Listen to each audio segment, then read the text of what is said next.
there's a photograph you've probably seen. A man in blue, head bowed, hands on hips, standing alone on a penalty spot while a nation holds its breath and then exhales in devastation. It's one of the most famous images in football history. But here's what makes it strange. The man in that photograph is one of the greatest players Italy has ever produced.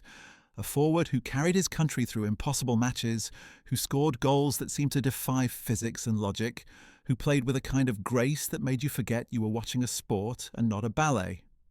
And yet, for millions of people, that single image is all they remember.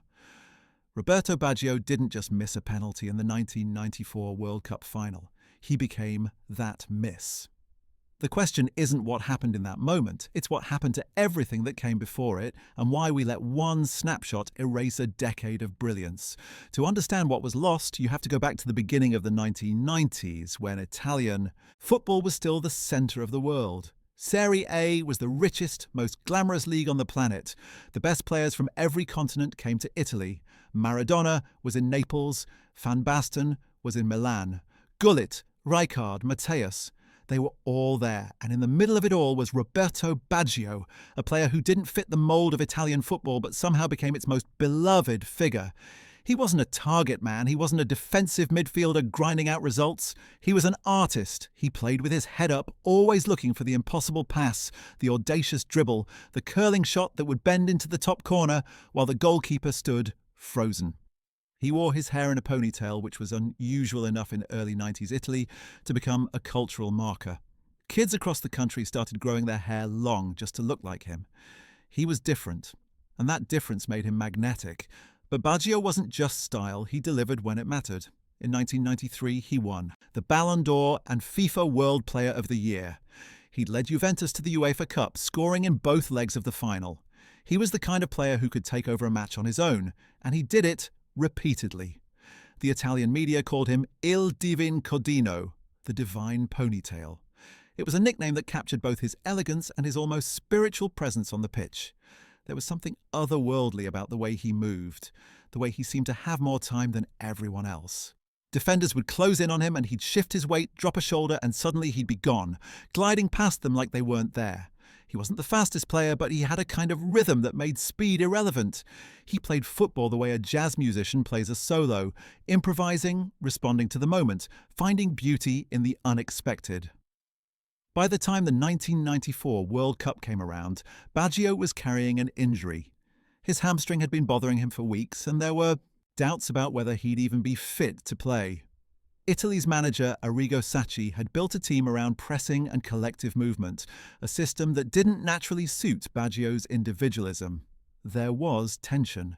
Some in the Italian press questioned whether Baggio could fit into Sacchi's vision. Others argued that you don't leave out your best player, especially not in a World Cup. The debate simmered through the group stage, where Italy looked functional but uninspired.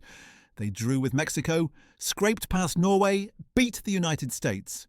Nothing about their performances suggested they were contenders. And then the knockout rounds began, and Baggio took over. Against Nigeria in the round of 16, Italy were losing with minutes left. The match felt like it was slipping away. Then Baggio equalised with a curling shot from outside the box, and in extra time he scored the winner from the penalty spot. Against Spain in the quarter-final, he scored both goals in a 2-1 victory. The second a solo run and finished that left Spanish defenders grasping at air. Against Bulgaria in the semi-final, he scored both goals again, dragging Italy to the final almost single-handedly. By the time they reached Pasadena to face Brazil, the narrative had shifted completely. This wasn't Sacchi's team anymore, it was Baggio's. The Italian newspapers ran daily features on his redemption arc. One headline read, "The Poet's Last Dance." Another, "Italy's Last Hope." The weight was not metaphorical. An entire nation had placed its dreams on the shoulders of a man who could barely run. The final itself was a strange, suffocating affair. Played in the midday heat of a Los Angeles summer, it felt more like an endurance test than a football match. Both teams were exhausted. Both were cautious. Brazil had Romario and Bebeto, but they couldn't break through. Italy had Baggio, but he was clearly struggling. You could see it in the way he moved or didn't move. The sharpness was gone. The glide had become a limp.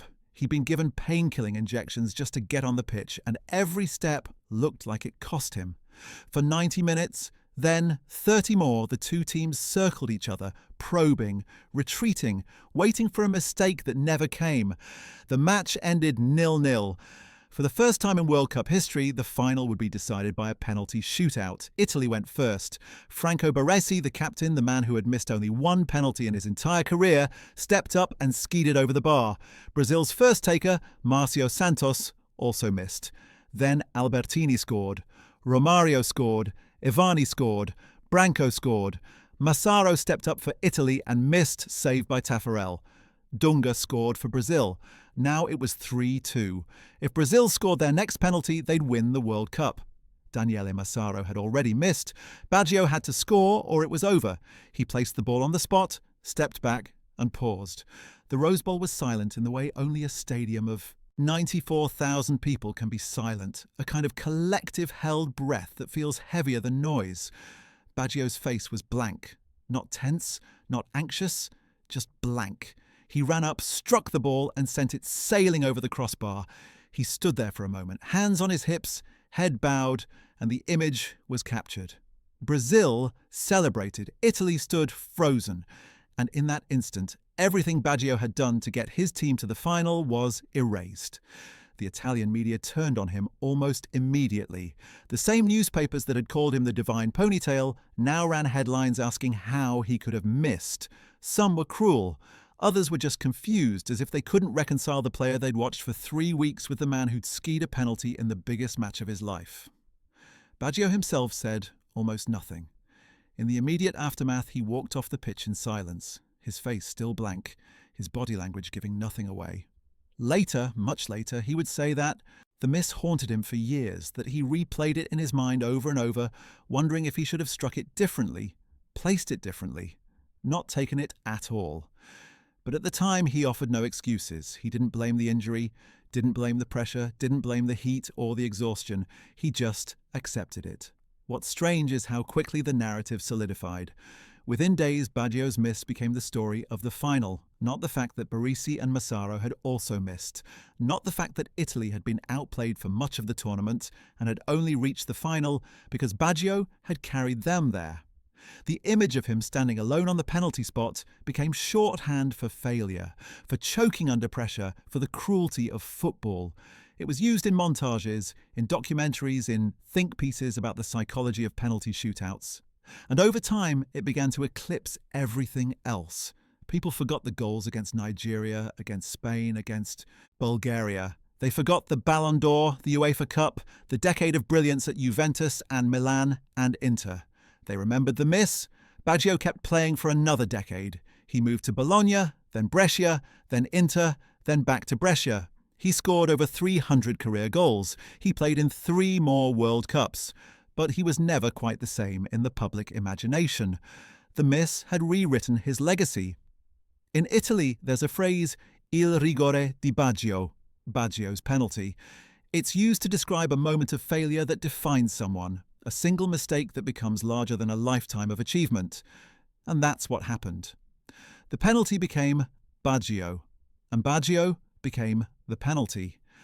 But here's what that narrative misses. Baggio didn't lose the final, Italy lost the final, Baresi missed, Massaro missed.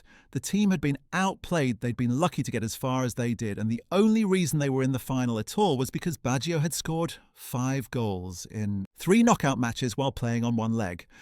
The miss wasn't a failure, it was the final act of a heroic, doomed effort. And yet, because it was the last thing people saw, it became the only thing they remembered. In the years since, Baggio has spoken about the miss with a kind of quiet acceptance. He said that it taught him humility, that it forced him to confront his own limitations, that it made him a better person, if not a better player. He's also said that he wishes people would remember the goals, not just the miss. And that's the tragedy, isn't it? That we reduce people to their worst moments, that we let a single image define a career, that we forget the context and the complexity and the humanity behind the snapshot. Today, when we talk about legacy, we talk about moments.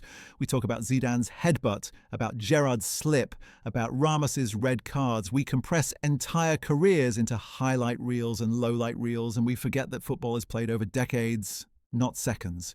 Baggio's miss is a reminder of how fragile legacy is, how easily it can be rewritten by a single moment of bad luck or bad timing, or just the cruelty of the game. But it's also a reminder that we have a choice in how we remember. We can choose to see the miss as the story, or we can choose to see it as one moment in a much larger, much richer story. We can choose to remember Roberto Baggio as the man who missed a penalty, or as the man who scored 5 goals on one leg to carry his country to a World Cup final. Both are true, but only one is complete. Do you remember how you felt when this happened? Drop a comment. I'd like to know.